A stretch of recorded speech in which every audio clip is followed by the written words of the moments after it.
Chapter 7. Laying the Foundation of the Freedom Struggle. The Renaissance which took place in the 19th century sowed the seeds of national unity in India. This process was accelerated due to the new educational system and the growth of the press. The feeling of unity, love of motherland, pride in our cultural and historical traditions, indignation against injustice, all these together led to the growth of a national consciousness in India. The foundation of the Indian National Congress was also an expression of this nationalism.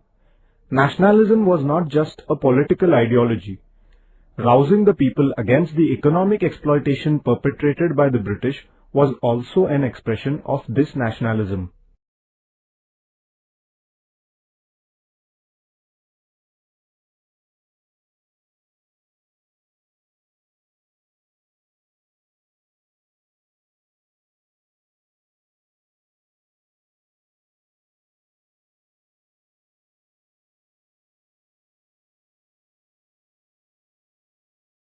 Centralization of administration under the British rule. The British established a centralized administration in India and applied their policies uniformly all over the country. They also laid down a principle that all people should have an equal status before law. The British introduced railways, roads and other facilities of communication and transport in India. These too proved beneficial for Indians. Indians living in different provinces came into more contact with one another against this background. This led to the development of a national feeling among them.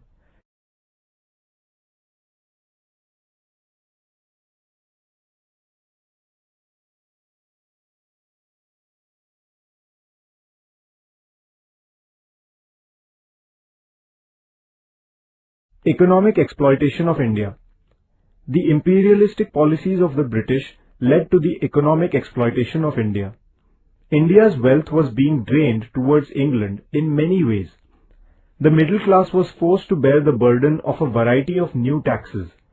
The peasants were crushed by the burden of land revenue. Their wretched condition was made even worse due to famines. The working class was being exploited by the capitalists. As a result, there was a deep discontent in the minds of all.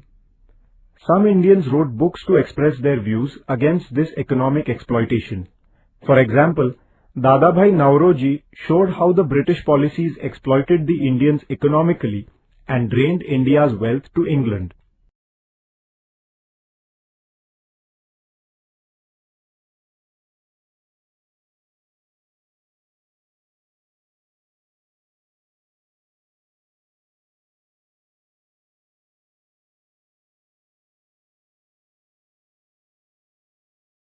The impact of the Western education.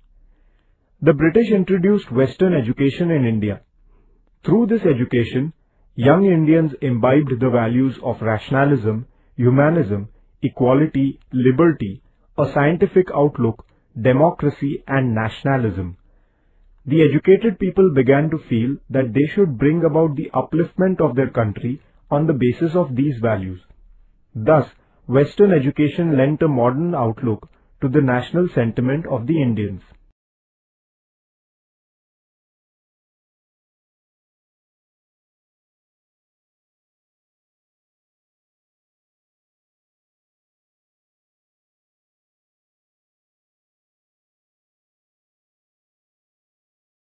Study of Oriental learning.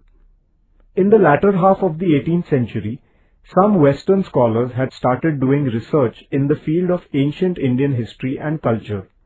The Asiatic Society at Kolkata edited and published hundreds of manuscripts in Sanskrit, Persian and other Indian languages. Indian scholars like Dr. Bhau Daji Lad, Dr. R.G. Bhandarkar also carried out research which gave an impetus to the study of Indian history and culture. This made a valuable addition to the study of Eastern culture, that is, to Oriental studies. The knowledge that India had a rich and ancient cultural heritage aroused the feeling of national pride among the Indians. Newspapers, periodicals and literature. In the 19th century, printing as a profession grew rapidly in India. Newspapers and periodicals were published in regional languages as well as in English. They carried articles about the social, economic and political conditions in the country.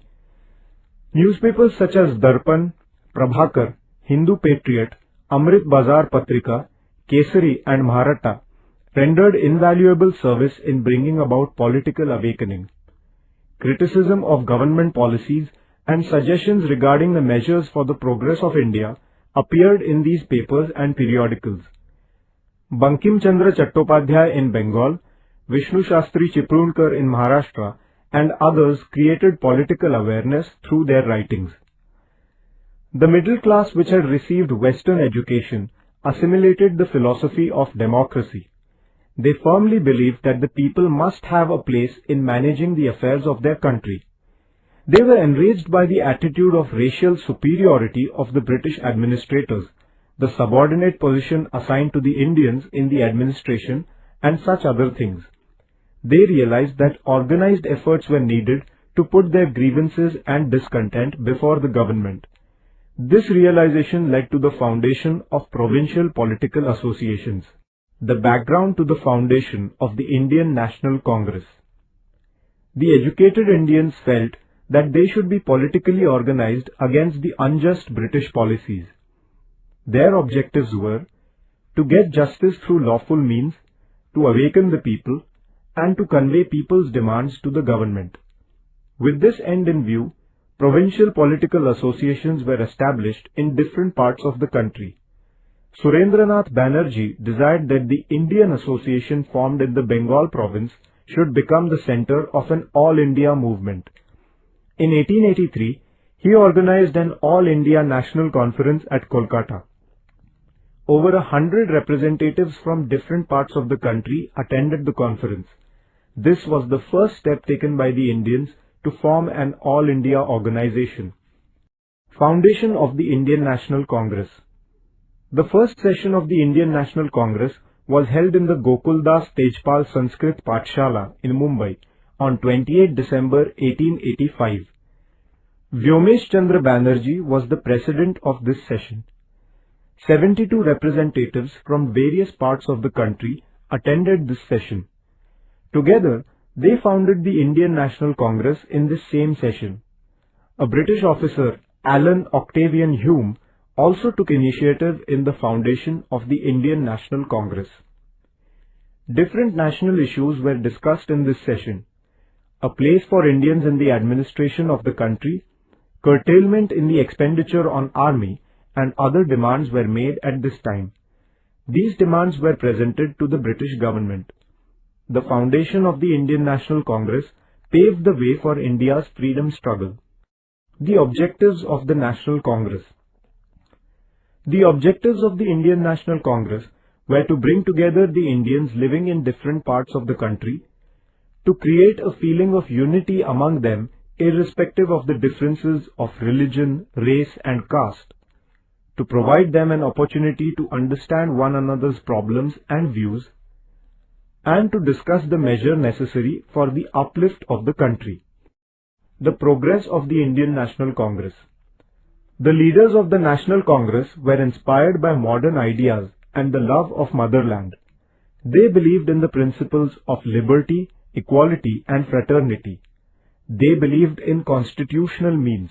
They hoped that the British would give a positive response to their demands if the Indians followed constitutional means. The sessions of the Indian National Congress were held every year. This made the people aware of their problems. They felt that they should get organized to resolve their problems. The Indian National Congress aroused public awareness by raising its voice against the government oppression, economic exploitation, corruption, etc. The Indian National Congress insisted on securing political rights for the people. Dadabhai Nauroji brought India's problems to the notice of the public in England. There was a growing response to the National Congress from the public. In 1890, the government issued an order to put a ban on government servants attending the sessions of the National Congress. The National Congress aroused public opinion against this unjust government policy. This forced the British government to withdraw the order. But soon, the policy of the British government became more aggressive. With a view to creating discord among the Indian people, the British adopted the policy of divide and rule. This added to the discontent in the minds of the Indians, and the freedom movement became more intense.